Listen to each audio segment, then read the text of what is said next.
First, let's meet Saleema Rehman. Dr. Saleema Rehman is the winner for Nansen Refugee Award for her dedication to promoting girls' education in her community and contribution to Pakistan's COVID-19 response. She was an Afghan refugee. More than 29 years ago, she was born in the refugee camp in Pakistan. At the age of 29 now, she already opened her own private clinic serving refugee and local women who struggle to have access to affordable health care.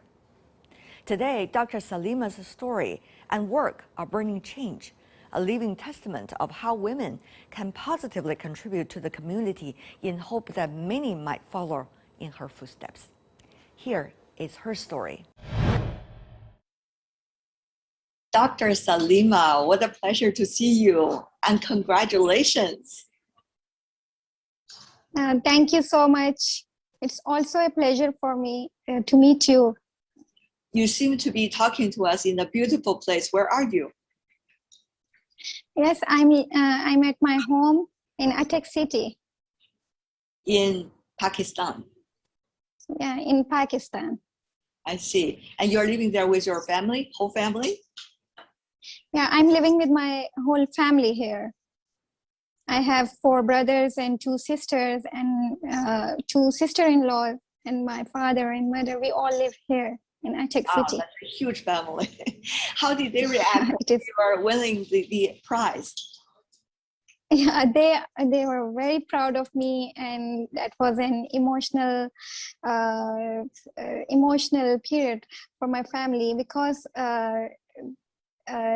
they appreciated me for my huge achievement, and it's an honor for us, for our family, and for our people. Congratulations once again, particularly for your parents, I would assume, because you were born in the refugee camp, and it was your father who struggled and made all the things happening, right?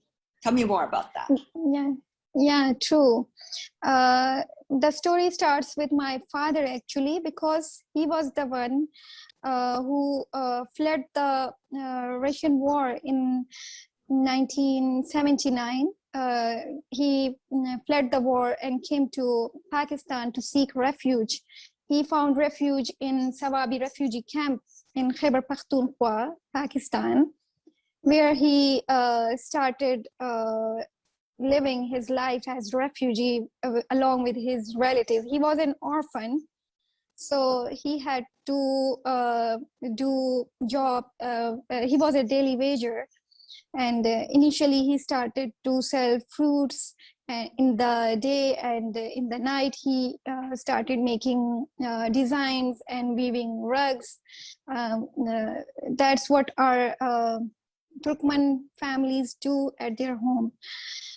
So I was born in 1991 in Sawabi refugee camp when my parents faced so many challenges and difficulties during the childbirth. My mother had faced severe complications. During that time, my parents felt the importance of education and the need of a women doctor in our refugee community. So my father pledged that the baby, whether regardless of the gender, he would ensure that the baby would become a doctor in future. That's nice. So, because I know you have a nickname called Dr. Saleema. Even before you took the job of being a doctor, your family already called you that. Your mother was having a huge challenge delivering you, giving birth to you, and your father made that vow, no matter boy or girl, he or she will become a doctor, and you did. Yeah, I was able to make his dream real. But you know, you made your dream real, but with a lot of challenges. I understand even in Pakistan, in the refugee camps, people are still not used to girls going to universities and becoming a professional doctor. So how did your family and yourself while you grow up, try to deal with those difficulties? Yeah, you are right. It was very difficult, and I had to face so many obstacles and challenges during my journey. First of all, I had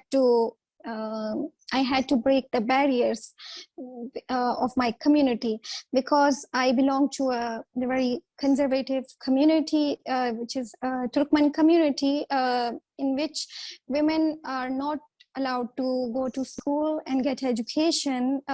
It's not prioritized. The basic needs of getting food and basic facilities is being prioritized, but education is kept secondary. So I was the one who broke the barrier to get higher education and to get medical education for my community. I was the first one. And being a refugee, it was also a challenge for me. I had no guidance. I had no female role model to look up to in my community. So I was the first one. I had to explore the opportunities and the way to make my dream of becoming a doctor real.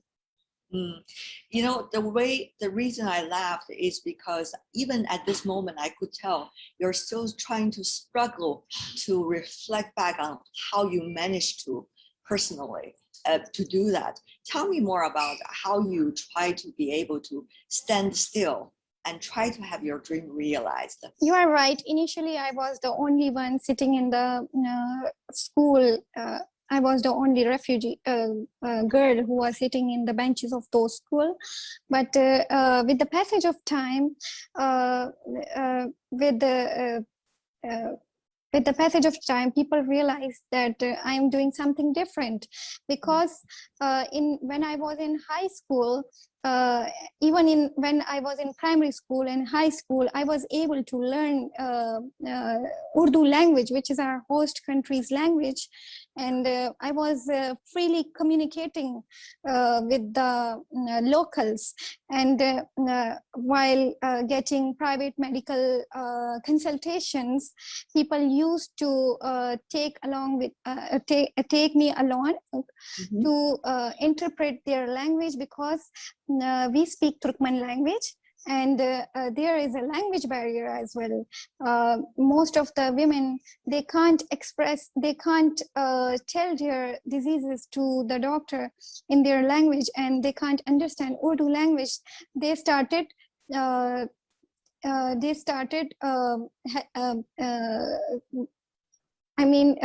they got my help as an interpreter, and they started realizing the importance of getting education, that I'm doing something which is becoming helpful for them.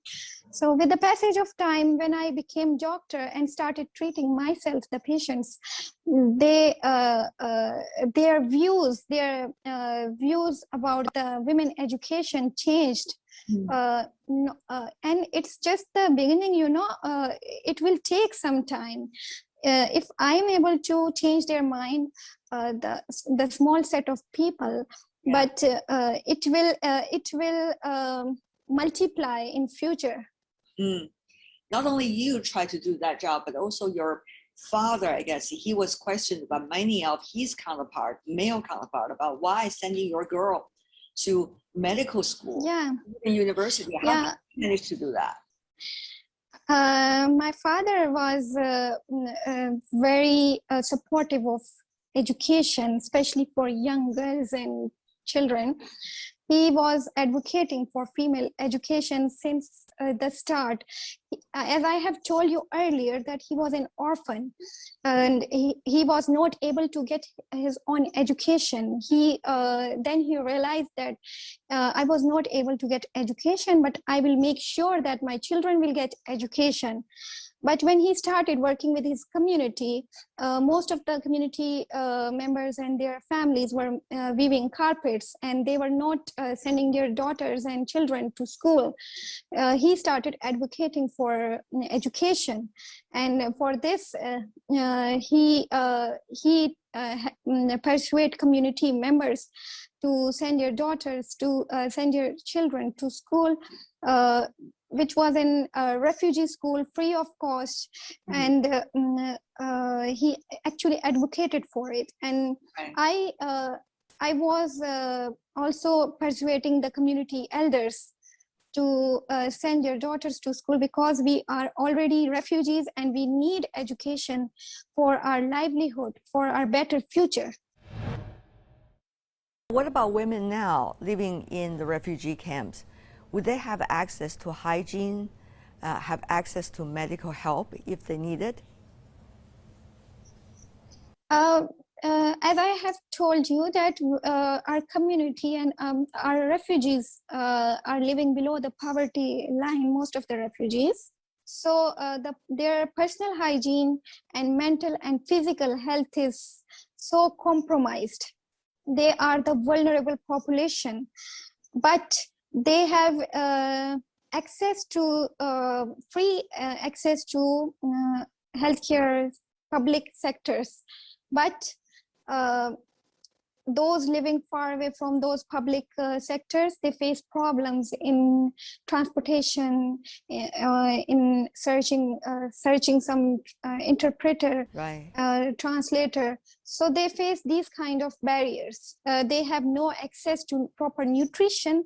That's why they are suffering from decreased hemoglobin level, which is called as anemia, is most prevalent among these women. And most of them suffer from mental illness due to the family restrictions and domestic violence and ongoing situations, uncertainty. Everything makes them vulnerable and their mental health is being compromised.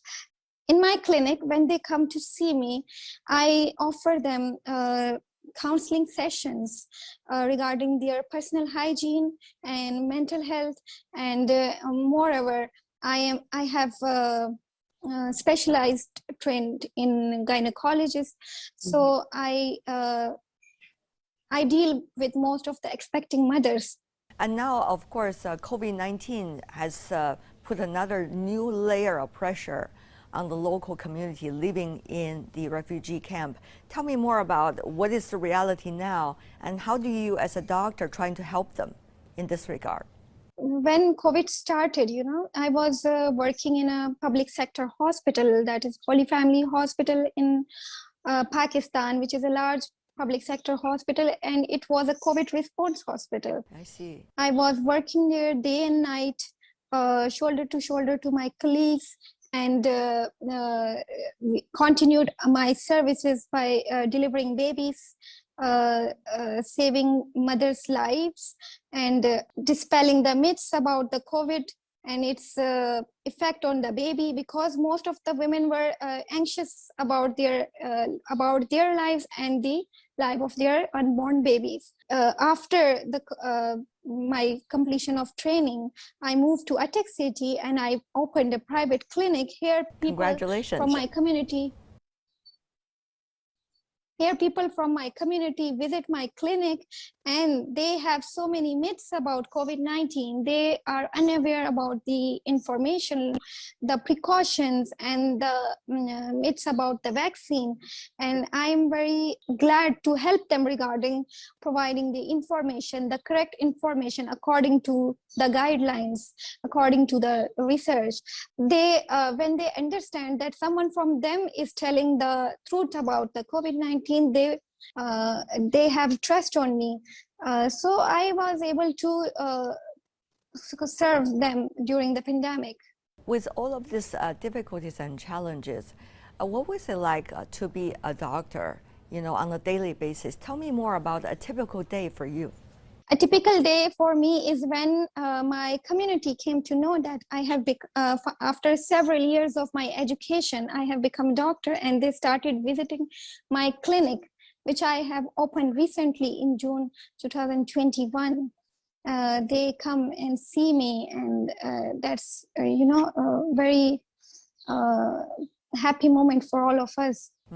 So it's like in their eyes, their little Saleema has now become the owner and the one who runs a private clinic. Very powerful doctor, isn't it? Yeah, this is because now people have become more hopeful. The youngest, they are very hopeful about their future when they see me.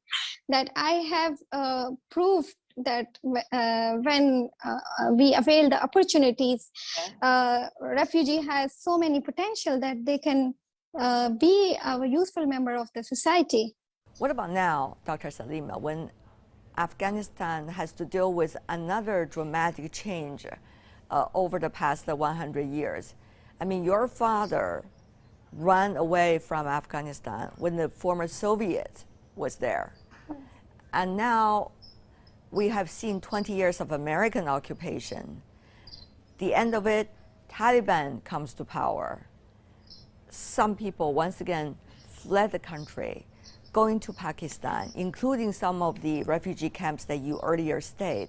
So how do you see this, forever ongoing dramatic changes for Afghans? And what about this round? As a refugee, I have realized the importance of education and our peace and homeland. I want to say that nobody can understand the significance of peace until they have walked in the shoes of a refugee. And for refugees to fulfill their potential, we need more opportunities in order to become a useful member of our society and work for the peace and development in our country. So, Dr. Saleema, when you have a chance to talk to those who saw you growing up in the refugee camps, who now know that you have become real Dr. Saleema, what would you say to them? I want to talk to young refugee girls and children that dare to dream. When you dare to dream, when you are determined, you can achieve what you want, what you dream, and your goals. Determination is a way to success. Being a refugee status is a challenge for us, but when we use our potential, we can become the useful member of our society where we are living, or we are the future of our country. We should be one of those change makers in order to bring peace and development in our country. That's the story of Saleema Rehman, a refugee camp girl from Afghanistan, but now she is serving her community in Pakistan. You're watching World Insight. Coming up, the delivery of crucial aid to struggling Afghans, a hot-button issue at the United Nations. For a clearer picture of the humanitarian situation, we'll hear from the President of International Red Cross and the Chief of UN High Commissioner for Refugees. Welcome back. This is World Insight. Today, we're bringing you a series of interviews from Afghanistan. Over 3.5 million Afghans are internal refugees, and their ranks are growing, the United Nations warned recently. Food and jobs are scarcer for many Afghans, forcing millions to seek refuge within and outside the nation's borders. Peter Maurer, the president of the International Committee of the Red Cross at the time of the interview, just came back from Afghanistan. He shared with me his work on the ground and what is the urgent need of the Afghans there. Let's listen. I want to move on, Mr. Maurer, to the issue of Afghanistan. Many of the things that you just mentioned, the problems and the challenges that this country specifically is facing right now. The UN General Assembly this year is also putting a focus on the country of Afghanistan. What do you make of the humanitarian efforts globally so far for that country? Afghanistan is in a very specific situation because it doesn't have a broadly recognized government and international institutions coming to help the country, and therefore there has emerged a kind of consensus around the delivery of humanitarian assistance. I believe this is of critical importance in order to, as you rightly said, to service the Afghan people with the basic medical and other social services they need. At the same time, I see there is a lot of controversy on how to move from there. What is the best way forward? How to work with new authorities, how to work with the Afghan civil societies. What are conditions under which the international community feels comfortable working in Afghanistan? What are the security conditions, the inclusiveness conditions in the country? And I think this is a preoccupation that many actors have and have expressed either at the margin of the General Assembly this year or in bilateral contact. What about the money that has been pledged to donate? How much do we know about the money being implemented? Implementation is still a challenge because, of course, a lot of organization, a lot of people have left Afghanistan in the last couple of weeks. And therefore, projects which were undertaken before have come to a stop. The money pledged and the activities deployed at the present moment are still very modest. The International Committee of Red Cross has stayed in Afghanistan. Our workers, they have resumed work. They work with the Afghan Red Crescent Society in close cooperation. But a lot of actors have left, and therefore there is an objective gap now, which is difficult to assess. I don't think that at the present moment money is the main problem. The main problem is that there is discomfort with the general situation in Afghanistan.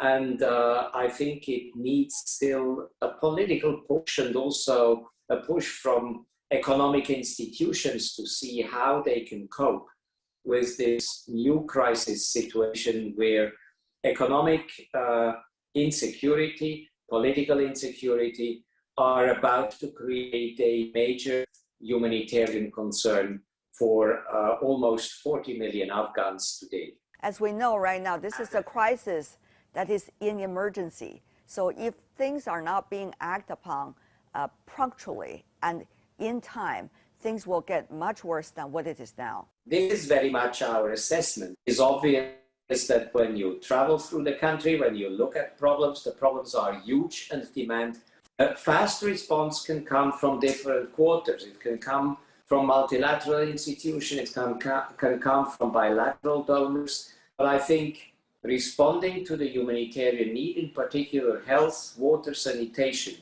responding to the lack of finances to pay salaries to public officials and to hospital workers, hospitals and local administrations is a challenge with which the international community has to cope. And therefore, we are still at the very beginning of assessing what the real financial needs are and how to respond in the days and weeks to come to this emerging crisis situation, which I see at the horizon. What about for ICRC? What is your plan? You may have seen that as many other humanitarian organizations, we have considerably increased our budget line. We have spent in Afghanistan something like 87 million US Swiss francs in the last couple of years. We have increased to a budget line of 150 million. We see a keen interest of donors to support our activities also because we do have people on the ground with an ability to deliver, and we have strong partners in the Afghan Red Crescent Society, which is represented in all provinces, in all the parts, in all the cities of the country. And therefore, I'm very confident that if donors respond to a demand that we are able to deliver fast, at least at the level of humanitarian assistance, we will then still have other problems to deal with at the later stage.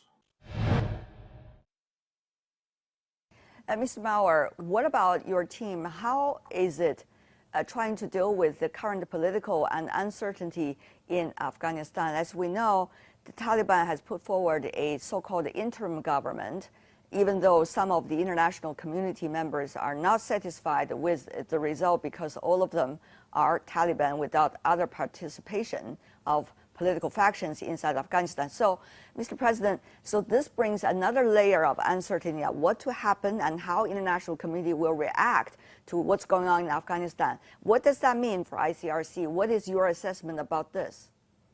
We will need to engage at local level, at regional level, at national level to create conditions which allow us to have a big impact on the present situation. This needs a committed staff. It needs security also from the local, regional, and national authorities in Afghanistan. And some of them, I think myself and other humanitarians who have visited over the last couple of days have received assurances. It will be important to translate these assurances into concrete action so that our colleagues in the field, at the front lines, the unrepresented colleagues feel safe and feel at ease. The Taliban interim government, quote unquote, have already, in written form, submitted to the United Nations about trying to guarantee the security of personnel and also the supplies for humanitarian aid. Now,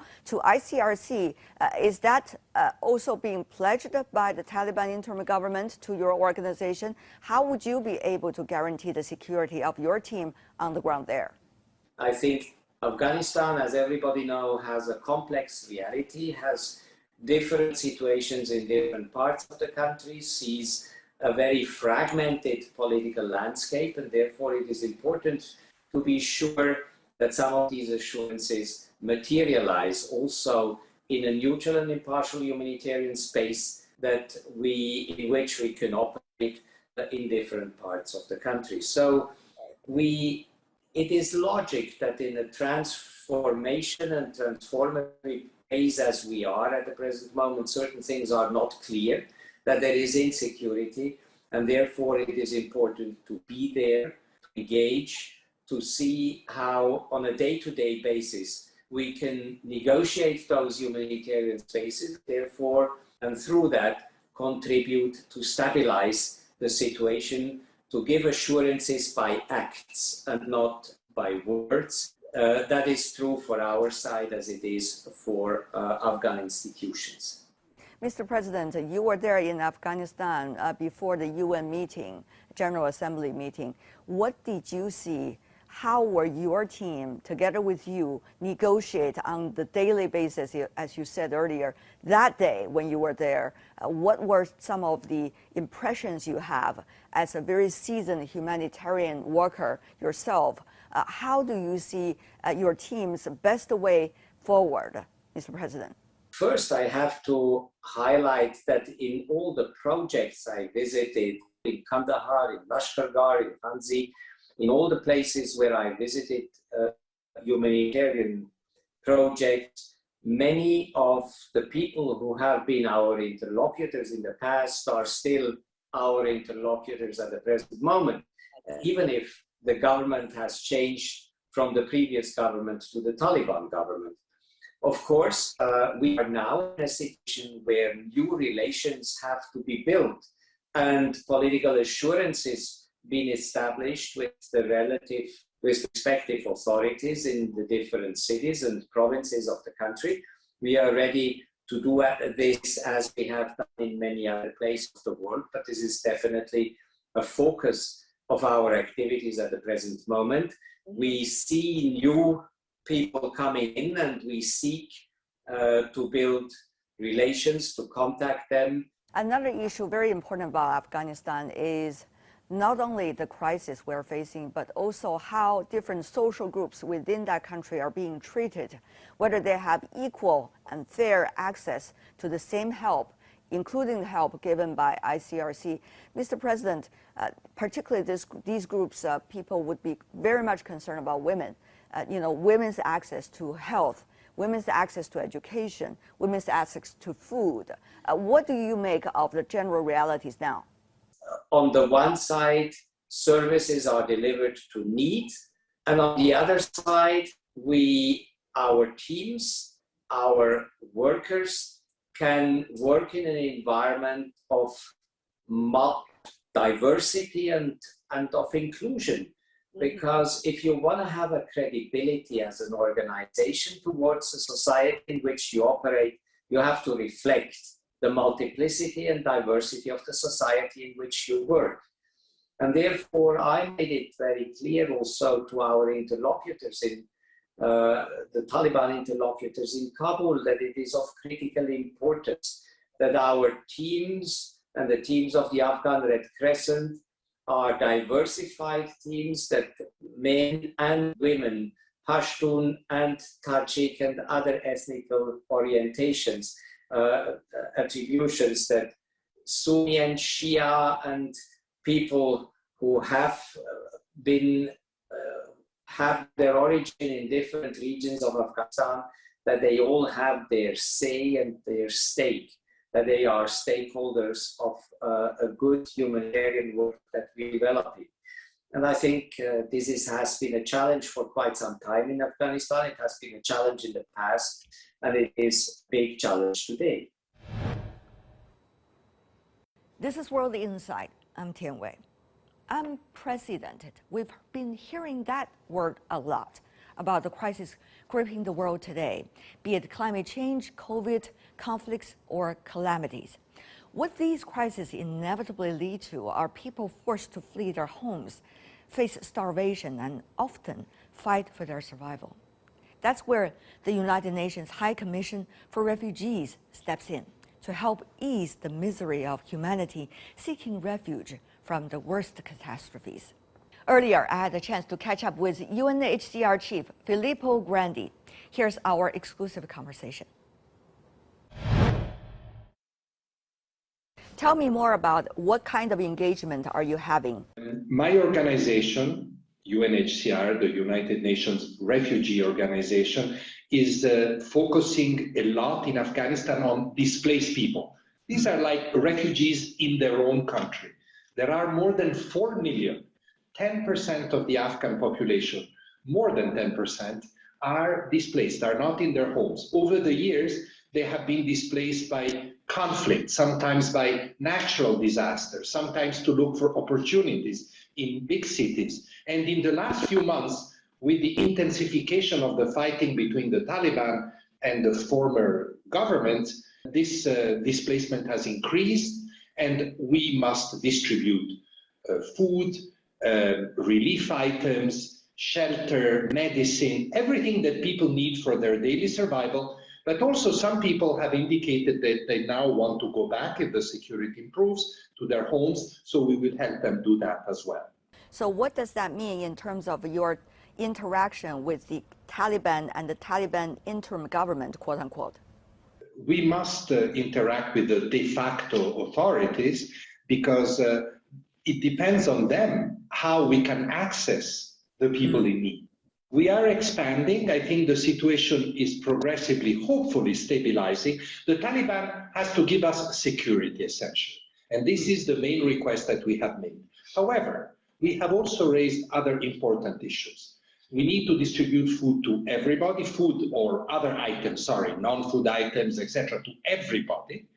And we need also our women colleagues to be able to work in our operations.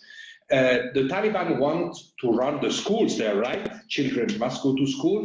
Girls have to go to school as well. So we are engaging on issues that are more straightforward, if you wish, and other that are more complex. But the dialogue is active and constructive. The chain of command, traditionally speaking, for the Taliban over the past 20 years may not be necessarily that clear, particularly at local level, which means demands coming from the central level of the Taliban may not necessarily be carried out immediately by the local level. What would that mean to your people?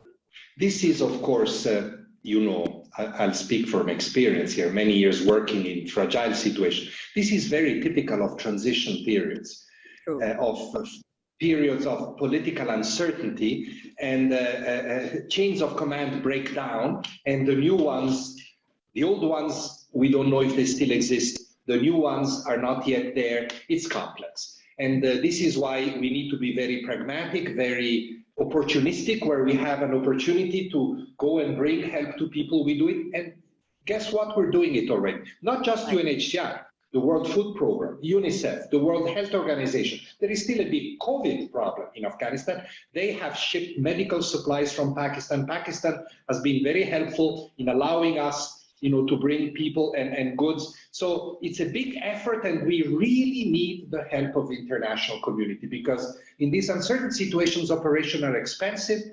The Secretary General will chair a big conference next Monday, and we will call on the international community, all countries, including China, to help us in this important effort. Tell me more about what kind of role would you like them to play? At the moment, the biggest priority is to deliver fast, substantive aid to people in need inside Afghanistan, especially the displaced people. We need to stabilize the situation inside. There will be big issues coming up very quickly. Who pays the salaries in the schools, in the hospitals? Who allows the state to function? So those are big discussions that are coming up, and I don't have answers. It's not my responsibility other than humanitarian, but I'm telling the international community, focus quickly on those issues, because if you neglect them, the humanitarian crisis will increase, and then you have big flows of people that may get out of the country.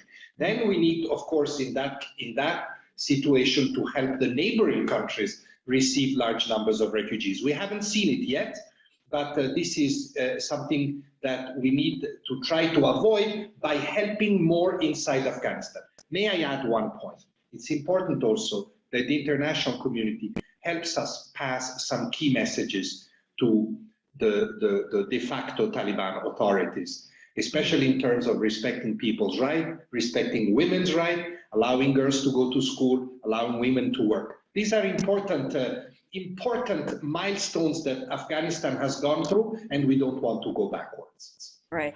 When we talk about the neighboring countries, we see quite a number of them have been already hosting camps for the Afghan refugees over the past years. For example, Pakistan, Iran, and Qatar, and several of the others as well. So how do you see the situation of Afghan refugees there?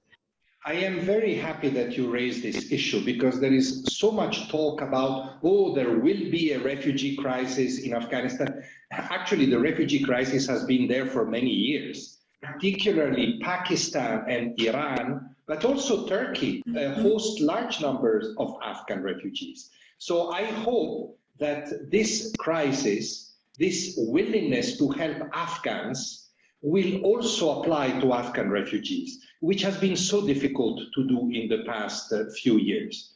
Those countries need help to continue to host, and then let's hope that one day the situation will stabilize and people can go back. For the time being, it's still very fluid, so we need to help those countries continue to give hospitality to Afghan refugees, particularly Pakistan and Iran, because they have really made huge efforts. They're not very keen to get new ones. Let's at least help them, help those that are already in their territory. And if, of course, some people seek asylum, my plea to the neighboring countries is continue your generosity and keep borders open.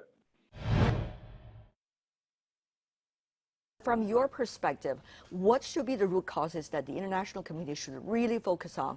And those are responsible, how they should really now try to contribute, and to the extent that they should? Well, if you analyze the history of Afghanistan in the past half century, and my organization has been deeply associated with that because of the large refugee movement, the causes that create crisis have always been two or three: fighting, combats, violence, violations of human rights, and poverty and collapse of services. So any of these cause a humanitarian problem and, as a consequence, often forced displacement. So it's important to address all of them. And of course, now, after 20 years, the government that was put in place in 2001 has now gone. We have a period of uncertainty. We have a new de facto authority. Whoever is in charge of Afghanistan will have to look at these issues.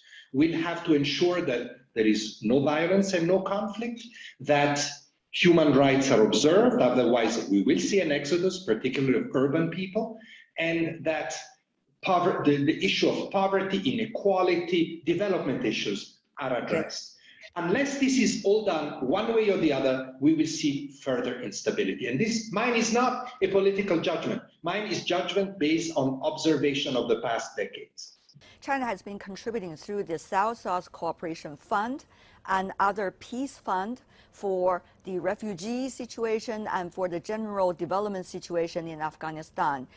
Your response to China's role about maintaining peace and stability, Mr. High Commissioner. Two responses from the point of view of a humanitarian agency which is friend of China and supported by China like we are. First, we will need financial help, not just we, but all the humanitarian community and support. And then we will need China's support in conveying the key messages to the de facto Taliban authorities in terms of respect of rights, security of humanitarian operation, access, indiscriminate action, access to people in need, possibilities for women to work. We count on China and on all other influential countries to help us. That's the only way to secure that stability of Afghanistan that is in the interest of the whole world, including China. Mr. High Commissioner, what a pleasure. Thank you so much for taking your time out of an extremely busy schedule right now, talking to us. Thank you for having me on the program. Thank you.